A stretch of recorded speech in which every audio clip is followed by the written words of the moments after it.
Hello दोस्तों, कैसे आप सब। स्वागत है आप लोगों का मेरे नए वीडियो में। दोस्तों, हम 60 नंबर क्वेश्चन तक जो है सो कर चुके थे और इस वीडियो में हम सीटेट का प्रीवियस ईयर क्वेश्चन जो चैप्टर वाइज हम कर रहे हैं, जो प्रीवियस ईयर क्वेश्चन पूछा गया है सीटेट के एग्जाम में।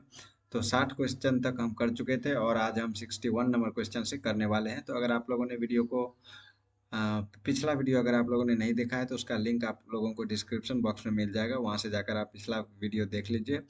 और अगर आप लोगों ने इस वीडियो को लाइक नहीं किया है तो वीडियो में आगे बढ़ने से वीडियो को लाइक कर दीजिए। और आप लोगों से निवेदन है कि वीडियो को लास्ट तक जरूर देखिएगा और वीडियो को लाइक जरूर कर दीजिए। तो चलिए बढ़ते हैं हम अपने क्वेश्चन की तरफ। तो हमारा पहला क्वेश्चन है 61 नंबर क्वेश्चन।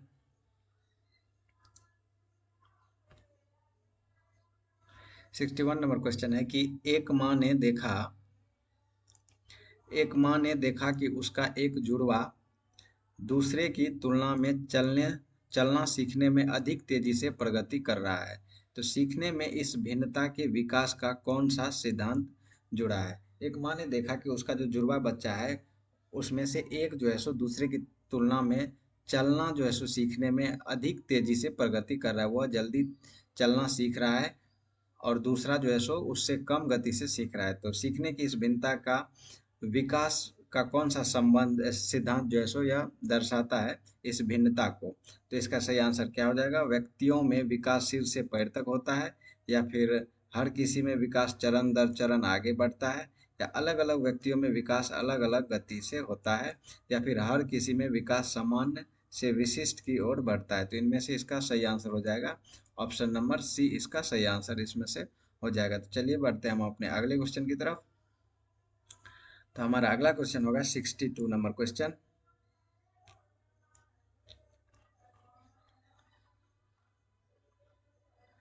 तो 62 नंबर क्वेश्चन है यहाँ पर कि विकास डैश से डैश की ओर बढ़ता है। विकास जो है सो डैश से डैश की ओर बढ़ता है। विकास डैश से डैश की ओर बढ़ता है। तो विकास जो है सो सिर से पैर की ओर बढ़ता है। तो ऑप्शन नंबर ए इसका सही आंसर हो जाएगा कि विकास सिर से पैर की ओर बढ़ता है। बढ़ते हम अपने अगले क्वेश्चन की तरफ।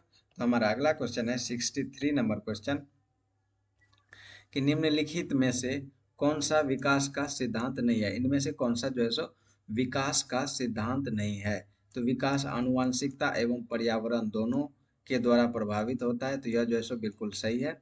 विकास सार्वभौमिक है तथा सांस्कृतिक संदर्भ इसे प्रभावित नहीं करते हैं। तो यह जो है सो बिल्कुल गलत हो जाएगा। विकास जीवन पर्यांत होता है, यह भी सही है। विकास परिवर्त्य होता है, यह भी सही है। तो ऑप्शन नंबर बी सही नहीं है, तो इसका सही आंसर हो जाएगा ऑप्शन नंबर बी। बढ़ते हैं हम अपने अगले क्वेश्चन की तरफ। हमारा अगला क्वेश्चन है आनुवांशिकता और पर्यावरण का प्रभाव इस चैप्टर से। तो देखते हैं इसका क्या सही आंसर इसमें से हो जाएगा।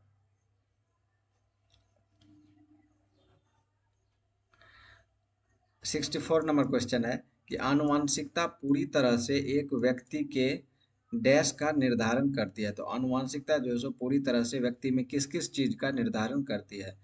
तो सेक्स का निर्धारण करती है, जेंडर का निर्धारण करती है, शैक्षणिक सफलता का निर्धारण करती है, या सीखने की शैली का निर्धारण करती है। तो इनमें से कौन सा सही हो जाएगा। आनुवांशिकता पूरी तरह से एक व्यक्ति के डैश का निर्धारण करती है। तो आनुवांशिकता सेक्स का निर्धारण करती है, तो यह जो है सो नहीं करती है। जेंडर का निर्धारण करती है, नहीं करती है। सीखने की शैली का निर्धारण भी नहीं करती है।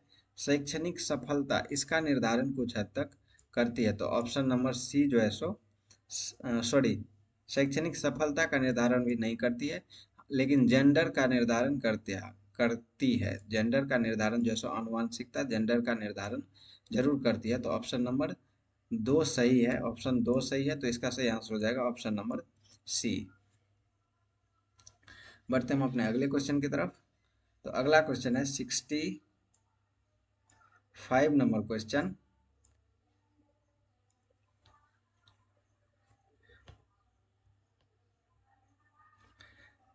कि आनुवांशिकता और वातावरण के विकास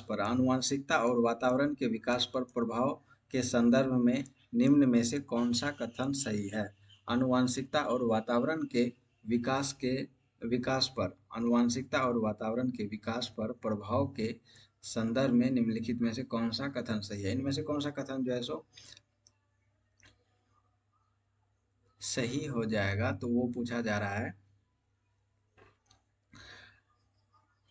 आनुवंशिकता और वातावरण का विकास पर प्रभाव निश्चित है और ये बदला नहीं जा सकता। या फिर केवल वातावरण ही विकास को प्रभावित करता है, आनुवंशिकता नहीं। केवल आनुवंशिकता ही विकास को प्रभावित करती है, वातावरण नहीं। आनुवंशिकता और वातावरण दोनों ही एक जटिल रूप से विकास को प्रभावित करते हैं। तो ऑप्शन सी और ऑप्शन बी तो बिल्कुल गलत है। ऑप्शन ए है कि आनुवंशिकता और वातावरण का विकास पर प्रभाव निश्चित है और ये बदला नहीं जा सकता। तो ये भी गलत हो जाएगा। तो ऑप्शन नंबर डी इसका बिल्कुल सही आंसर है कि आनुवंशिकता और वातावरण दोनों ही एक जटिल रूप से विकास को प्रभावित करता है। बढ़ते हम अपने अगले क्वेश्चन की तरफ।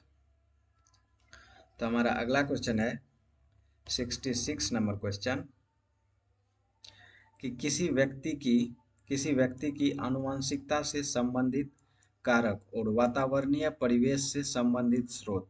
तो किसी व्यक्ति की आनुवंशिकता से संबंधित कारक और वातावरणीय परिवेश से संबंधित स्रोत का विकास पर कोई प्रभाव नहीं पड़ता है। तो ये जो है सो बिल्कुल गलत है। एक जटिल तरीके से पारस्परिकता द्वारा विकास को रूप देते हैं। तो ये जो है सो सही हो जाएगा। कभी पारस्परिकता नहीं करते और ना ही विकास को प्रभावित करते हैं, ये भी गलत हो जाएगा। और विकास पर बहुत ही कम प्रभाव डालते हैं, ये भी गलत हो जाएगा। तो ऑप्शन नंबर बी इसका सही आंसर हो जाएगा। बढ़ते हैं हम अपने अगले क्वेश्चन की तरफ। अगला क्वेश्चन है 67 नंबर क्वेश्चन।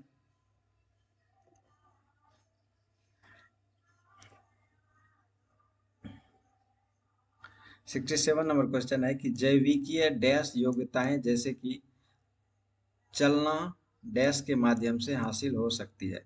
जैविकीय डैश योग्यताएं जैसे कि लिखने के लिए डैश की आवश्यकता होती है। तो जैविकीय प्राथमिक योग्यताएं जैसे कि चलना चलना जो है सो प्राथमिक योग्यता है। तो यहाँ पर हो जाएगा प्राथमिक जैविकीय प्राथमिक योग्यताएं परिवेश के साथ, जैसे कि चलना परिवेश के साथ आनंददायी अंतःक्रियाएं के माध्यम से हासिल हो सकती है।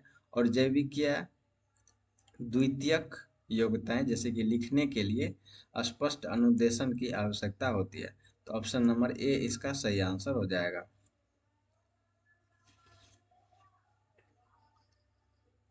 बढ़ते अगले क्वेश्चन की तरफ। तो हमारा अगला क्वेश्चन है 68 नंबर क्वेश्चन।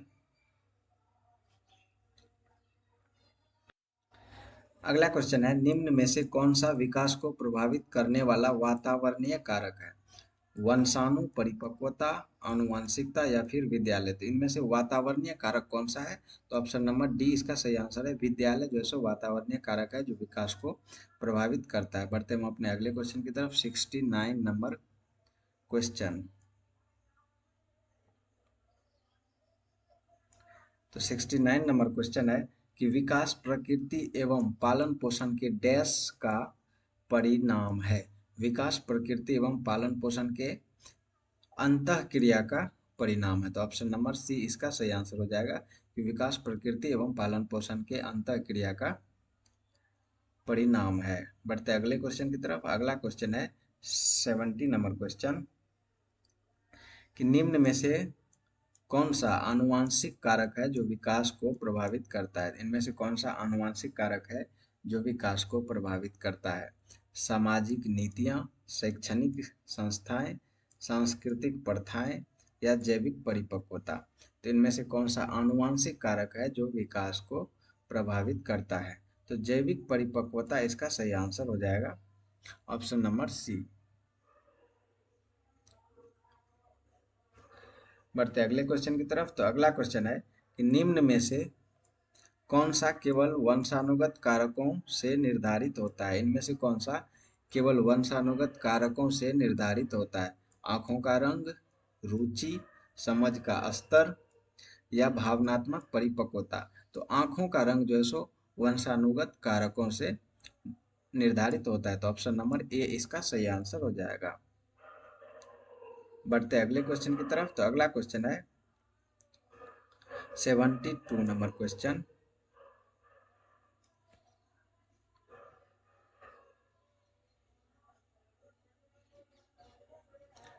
72 नंबर क्वेश्चन है कि निम्न में से कौन सा घटक सामाजिक सांस्कृतिक घटकों की श्रेणी में आता है जो विकास प्रभावित करता है। इनमें से कौन सा घटक जो है सो सामाजिक सांस्कृतिक घटकों के श्रेणी में आता है और वह विकास को प्रभावित करता है। स्कूली माहौल, जैविक प्रवृत्तियां, तंत्रिका संबंधी विकार या आनुवंशिक बनावट। इनमें से कौन सा सामाजिक सांस्कृतिक घटक है? तो स्कूली माहौल जो है सो सामाजिक सांस्कृतिक घटक है। तो ऑप्शन नंबर ए इसका सही आंसर हो जाएगा। बढ़ते हैं हम अपने अगले क्वेश्चन की तरफ। अगला है कथन एवं कारण का क्वेश्चन, 73 नंबर क्वेश्चन। तो यहाँ पर अभिकथन दिया हुआ है कि स्कूली काल के प्रारंभिक वर्षों में विद्यार्थियों को संसाधन संपन्न वातावरण प्रदान करना विशेष रूप से महत्वपूर्ण है। तो क्या यह सही है? तो अभिकथन जो है सो बिल्कुल सही है। कारण इसका दिया हुआ है कि विकास के कुछ संवेदनशील चरण होते हैं जिसके दौरान बच्चे वातावरणीय प्रभावों से विशेषतः अनुक्रियाशील होते हैं। तो ये भी जो है सो बिल्कुल सही हो जाएगा। इसका कारण भी बिल्कुल सही है। कथन एवं कारण दोनों सही है। तो ऑप्शन नंबर ए इसका सही आंसर हो जाएगा कि ए और आर दोनों सही है और आर ए की सही व्याख्या करता है। बढ़ते हैं हम अपने अगले क्वेश्चन की तरफ। अगला क्वेश्चन है 74 नंबर क्वेश्चन कि विकास के बारे में निम्न में से कौन सा कथन सही नहीं है। विकास के बारे में इनमें से कौन सा कथन सही नहीं है? बच्चे विभिन्न दरों पर विकसित होते हैं, तो ये तो सही है। विकास अपेक्षाकृत क्रमिक होता है, ये भी सही है। आनुवंशिकता विकास का एकमात्र कारण है, तो ये जो है सो बिल्कुल गलत हो जाएगा। और विकास निरंतर रूप से होता है, ये भी सही है। तो ऑप्शन नंबर सी इसका सही आंसर हो जाएगा। बढ़ते हैं अगले क्वेश्चन की तरफ। अगला क्वेश्चन है 75 नंबर क्वेश्चन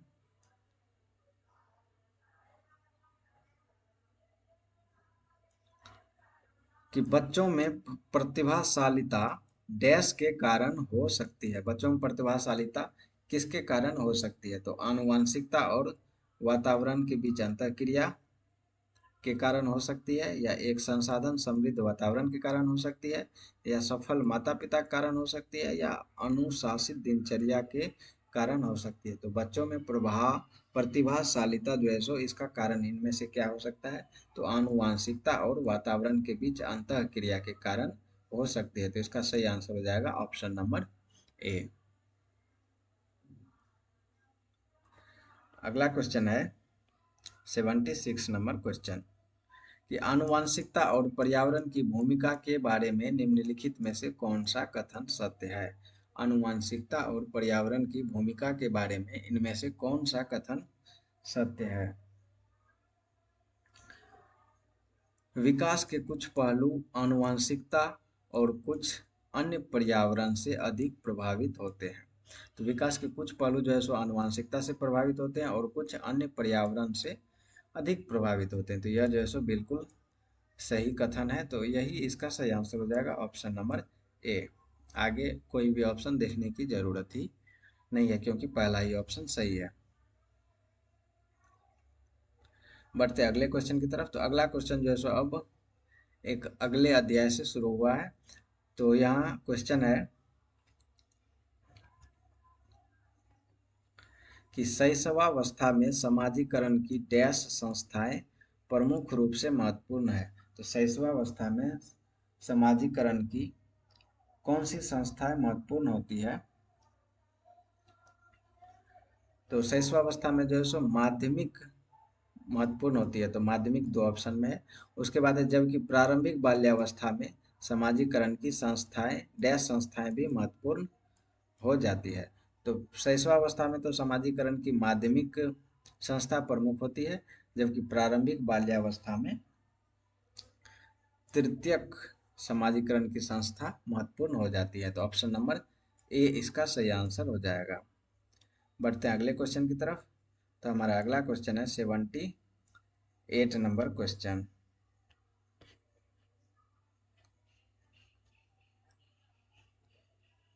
तो 78 नंबर क्वेश्चन है कि वह प्रक्रिया जिसमें बच्चे समाज में अपनी भूमिका को सीखते हैं डैश कहलाती है। तो वो जो है सो समाजीकरण कहलाती है। Option number A.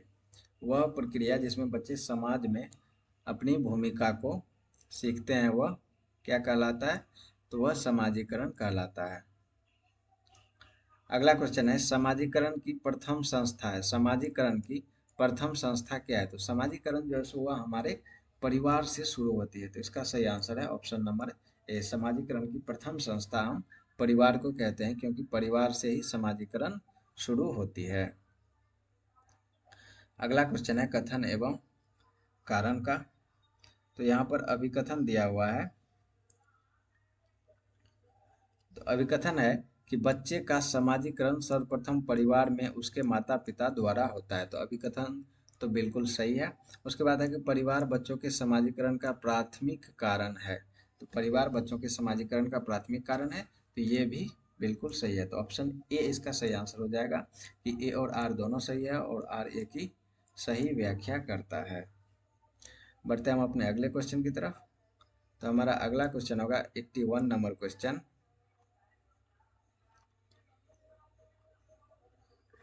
अगला क्वेश्चन है 81 नंबर क्वेश्चन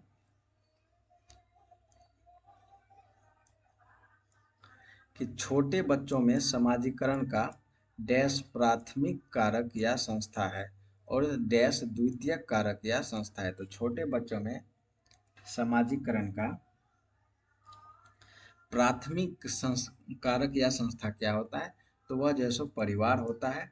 और द्वितीयक कारक क्या होता है? तो वह पुस्तकालय होता है। तो ऑप्शन नंबर ए इसका सही आंसर हो जाएगा कि छोटे बच्चों में समाजीकरण का प्राथमिक कारक परिवार है और द्वितीयक कारक पुस्तकालय है। बढ़ते अगले क्वेश्चन की तरफ। तो हमारा अगला क्वेश्चन है 82 नंबर क्वेश्चन कि एक बालक अपना प्रारंभिक समाजीकरण का पाठ डैश से पाता है। बालक जो है सो अपना प्रारंभिक समाजीकरण का पाठ कहाँ से पाता है? तो वह जो है सो अपने माता पिता से या अपने परिवार से पाता है। तो ऑप्शन नंबर सी इसका सही आंसर हो जाएगा। बढ़ते हैं अगले क्वेश्चन की तरफ। तो हमारा अगला क्वेश्चन है कि प्राथमिक कक्षा के बच्चों के लिए निम्नलिखित में से कौन सा प्राथमिक समाजीकरण का कारक या संस्था है? तो प्राथमिक समाजीकरण का कारक या संस्था इनमें से कौन हो जाएगा? तो निकटतम परिवार जो है सो सही आंसर हो जाएगा ऑप्शन नंबर ए। अगला क्वेश्चन है कि बहुत छोटे बच्चों के लिए निम्न में से कौन सा समाजीकरण का प्राथमिक और प्रधान घटक है? जनसंचार, विद्यालय, सांस्कृतिक प्रचलन या परिवार? तो सही आंसर है ऑप्शन नंबर डी परिवार। बढ़ते अगले क्वेश्चन की तरफ। तो हमारा अगला क्वेश्चन है 85 नंबर क्वेश्चन। 85 नंबर क्वेश्चन है कि जीन पियाजे के संज्ञानात्मक विकास के सिद्धांत के अनुसार अधिकतर बच्चे किस चरण में मूर्त समस्याओं के बारे में तार्किक रूप से सोचने में सक्षम हो जाते हैं? तो जीन पियाजे के अनुसार जो है सो अधिकतर बच्चे किस चरण में मूर्त समस्याओं के बारे में तार्किक रूप से सोचने में सक्षम हो जाते हैं? संवेदीगामक या मूर्त संक्रियात्मक या पूर्व संक्रियात्मक या औपचारिक संक्रियात्मक? तो इसका सही आंसर है ऑप्शन नंबर सी मूर्त संक्रियात्मक। विकास के मूर्त संक्रियात्मक चरण में बच्चे जो है सो मूर्त समस्याओं के बारे में तार्किक रूप से सोचने लगते हैं। बढ़ते अगले क्वेश्चन की तरफ। तो हमारा अगला क्वेश्चन है 86 नंबर क्वेश्चन कि बहुत छोटे बच्चों के लिए निम्न में से कौन सी समाजीकरण की प्राथमिक संस्था है? बहुत छोटे बच्चों के लिए इनमें से समाजीकरण की प्राथमिक संस्था क्या होगा? तो प्राथमिक संस्था जो है सो परिवार होता है। तो ऑप्शन नंबर डी इसका सही आंसर हो जाएगा।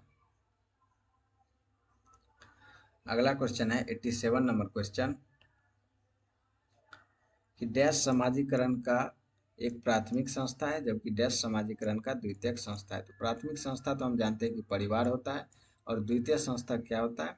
तो द्वितीय संस्था के ऑप्शंस के अनुसार जो है सो विद्यालय हो जाएगा। ऑप्शन नंबर डी इसका सही आंसर हो जाएगा। अगला क्वेश्चन है कथन एवं कारण का। तो यहाँ अभिकथन दिया हुआ है कि विद्यालय बच्चे के समाजीकरण में एक महत्वपूर्ण भूमिका निभाता है। तो यह जो है सो अभिकथन बिल्कुल सही है कि विद्यालय बच्चे के समाजीकरण में महत्वपूर्ण भूमिका निभाता है। और कारण दिया हुआ है कि धार्मिक संस्थाएं समाजीकरण की प्राथमिक कारक है। तो कारण इसका बिल्कुल गलत दिया हुआ है। समाजीकरण की प्राथमिक कारक जो है सो धार्मिक संस्थाएं नहीं होती है, जबकि परिवार होती है। तो ऑप्शन नंबर ए सही है लेकिन आर गलत है। तो ए सही है लेकिन आर गलत है, तो ऑप्शन नंबर सी इसका सही आंसर हो जाएगा। बढ़ते हम अपने अगले क्वेश्चन की तरफ। तो हमारा अगला क्वेश्चन होगा 89 नंबर क्वेश्चन। तो हमारा 89 नंबर क्वेश्चन है कि प्रारंभिक वर्षों में निम्न में से कौन सी संस्थाएं बच्चों के समाजीकरण में प्राथमिक संस्थाओं की भूमिका निभाती है। तो प्रारंभिक वर्षों में प्राथमिक संस्था के रूप में कौन सी जो है सो भूमिका निभाती है। तो परिवार और आस पड़ोस इसकी भूमिका निभाती है। तो ऑप्शन नंबर सी इसका सही आंसर हो जाएगा। आज का लास्ट क्वेश्चन है कि बहुत छोटे बालकों के लिए डैश समाजीकरण की प्राथमिक संस्थाएं हैं। तो बहुत छोटे बच्चों के लिए समाजीकरण की प्राथमिक संस्थाएं क्या हो जाती है। मुद्रक संचार, धार्मिक संस्था, विद्यालय या तत्कालीन परिवार। तो ऑप्शन नंबर डी इसका सही आंसर हो जाएगा, तत्कालीन परिवार। आज 90 तक, सॉरी चलिए आज इसको हम जैसे 100 क्वेश्चन तक कर लेते हैं। तो 91 नंबर क्वेश्चन हम देखते हैं। तो यहाँ पर 91 नंबर क्वेश्चन है कि बहुत छोटे बच्चों के लिए निम्न में से कौन सी संस्थाएं समाजीकरण की प्राथमिक संस्थाएं। तो देख रहे हैं कि आप लोग कितना ज़्यादा क्वेश्चन रिपीट हो रहा है। यही क्वेश्चन जो है सो 3 से 4 बार अभी तक रिपीट हो चुका है। तो प्रीवियस ईयर आप लोगों के लिए बहुत ही ज़्यादा महत्वपूर्ण है। तो वीडियो को लास्ट तक जरूर देखिएगा, और अभी तक अगर आप लोगों ने वीडियो को लाइक नहीं किया है तो लाइक जरूर कर दीजिए। तो इसका सही आंसर क्या हो जाएगा। तो इसका सही आंसर हो जाएगा परिवार और आस पड़ोस। ऑप्शन नंबर डी इसका सही आंसर हो जाएगा। बढ़ते हैं अपने अगले क्वेश्चन की तरफ। तो हमारा अगला क्वेश्चन है 92 नंबर क्वेश्चन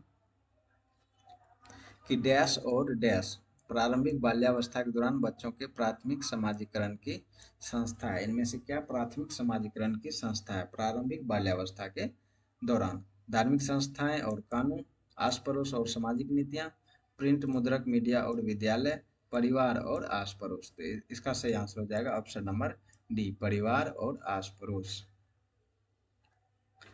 अगला क्वेश्चन है कि बहुत छोटे बच्चों के समाजीकरण के संदर्भ में कौन सा कथन सही है। विद्यालय समाजीकरण की प्राथमिक संस्था है, परिवार समाजीकरण की प्राथमिक संस्था है, सहपाठी समूह समाजीकरण की प्राथमिक संस्था है, या मुद्रक संचार समाजीकरण की प्राथमिक संस्था है। तो समाजीकरण की प्राथमिक संस्था परिवार होता है। तो ऑप्शन नंबर बी इसका सही आंसर हो जाएगा। अगला क्वेश्चन है कि प्रारंभिक बाल्यावस्था के दौरान निम्न में से कौन सी संस्था बच्चों के समाजीकरण की प्राथमिक संस्था की भूमिका निभाती है। तो इसका सही आंसर हो जाएगा ऑप्शन नंबर बी, परिवार। अगला क्वेश्चन कथन एवं कारण का है। तो यहाँ पर अभिकथन दिया हुआ है कि बच्चे केवल औपचारिक स्कूली शिक्षा द्वारा ही कौशल, मूल्य और रीतियां ग्रहण करते हैं। तो क्या यह अभिकथन सही दिया हुआ है।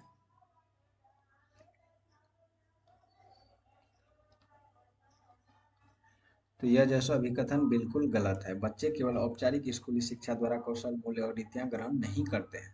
और इसका कारण दिया हुआ है कि बच्चों का समाजीकरण एक सरल व रेखीय प्रक्रिया है। तो इसका कारण भी बिल्कुल गलत दिया हुआ है। तो ऑप्शन नंबर कौन सा इसका सही आंसर हो जाएगा। ए और बी तो नहीं होगा, क्योंकि ए और आर दोनों गलत है। तो चलिए और ऑप्शन देखते हैं क्या है। तो यहाँ पर जो है सो ए सही है लेकिन आर गलत है। ए और आर दोनों गलत है। तो ऑप्शन नंबर डी इसका सही आंसर हो जाएगा कि ए और आर दोनों गलत है। बढ़ते हम अपने अगले क्वेश्चन की तरफ। तो हमारा अगला क्वेश्चन है 96 नंबर क्वेश्चन की प्रारंभिक बाल्यावस्था के दौरान समाजीकरण डैश समाजीकरण का प्राथमिक कारक है और डैश समाजीकरण का द्वितीयक कारक है। प्रारंभिक बाल्यावस्था के दौरान परिवार जो है सो प्राथमिक कारक है और विद्यालय द्वितीयक कारक है। तो ऑप्शन नंबर सी इसका सही आंसर हो जाएगा। अगला क्वेश्चन है कि निम्नलिखित में से कौन प्राथमिक समाजीकरण माध्यम है। तो परिवार इसका सही आंसर हो जाएगा, ऑप्शन नंबर डी।